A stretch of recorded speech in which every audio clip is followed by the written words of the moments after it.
পটুয়াখালীর কলাপাড়ায় সিজারিয়ান অপারেশনের সময় এক নবজাতকের পা ভাঙার অভিযোগ উঠেছে ডাক্তার পার্থ সমাদ্দারের বিরুদ্ধে।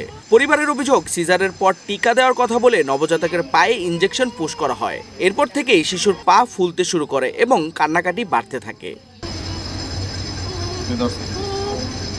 আমার নাতির পাও ভেঙে ফেলাইছে, আমরা যেন ধরতে না পারি এই কায়দা করে সিজার 1.5 ঘন্টা পরে সুই মেরে দিয়ে গেছে, বোত মারার সুই।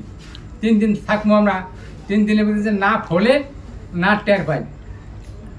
সিজার ওই সুইজের ডেট ফেলে যাওয়ার পরে পোলার পাও ফলে উঠছে। এই আমরা টের পাই, বলছি কাছে ডাক্তার আসুক।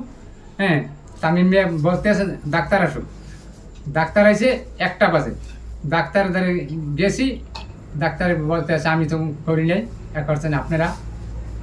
আমি বলছি না, এ কাজ হয়েছে আপনার গাতে, আপনারা শেখার যান, আমার নাতির চিকিৎসা দেন। অভিযোগের বিষয়টি জানানো হলেও চিকিৎসক ও স্টাফরা কর্ণপাত না করে উল্টো স্বজনদের লাঞ্ছিত করে ক্লিনিক থেকে বের করে দেন। পরে এক্সরে করে দেখা যায় সিজারের সময়ই নবজাতকের পা ভেঙে গেছে।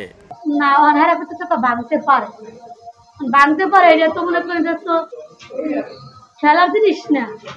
এটা ভাঙবো কেমনে ভাঙবো? এটা আমি আমার বাচ্চা করে একটা রাইতে দিচ্ছি, আমি অনেক সাবধানে ধরছি।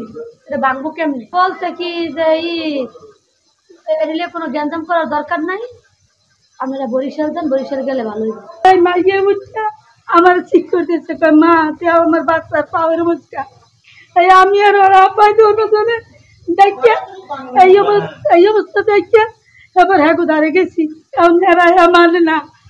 মানে না এক নাচে কয় কি আপনাকে বাচ্চার পা ভাঙছে। তবে সিজারের সময় নবজাতকের পা ভাঙার অভিযোগ অস্বীকার করেছেন অভিযুক্ত চিকিৎসক। তার যদি আপনার ফুলে থাকে সেটা বিভিন্ন কারণে হতে পারে, সেটা ফ্র্যাকচারের কারণে হতে পারে, সেটা আপনার ছুটে গিয়ে ডিসলোকেশন হয়ে ফুলতে পারে, সেটা কোনো ড্রাগের রিঅ্যাকশনের কারণে ফুলতে পারে, ফুলতেই পারে। এখন সেটা পরীক্ষা নিরীক্ষা দরকার। আমি যেহেতু শিশু ডাক্তার না, আমি এমবিবিএস ডাক্তার, বাট আমি শিশু ডাক্তার না। এটা শিশু ডাক্তারকে ডিল করার কথা বলছি, যে আপনি হয় শেরেবাংলায় চলে যান, অথবা আপনি পেডিয়াট্রিক সার্জন, পেডিয়াট্রিক যে ডাক্তার আছে তাদের কাছে আপনি চলে যেতে পারেন। বর্তমানে নবজাতককে উন্নত চিকিৎসার জন্য বরিশালের শেরেবাংলা মেডিকেল কলেজ হাসপাতালে ভর্তি করা হয়েছে।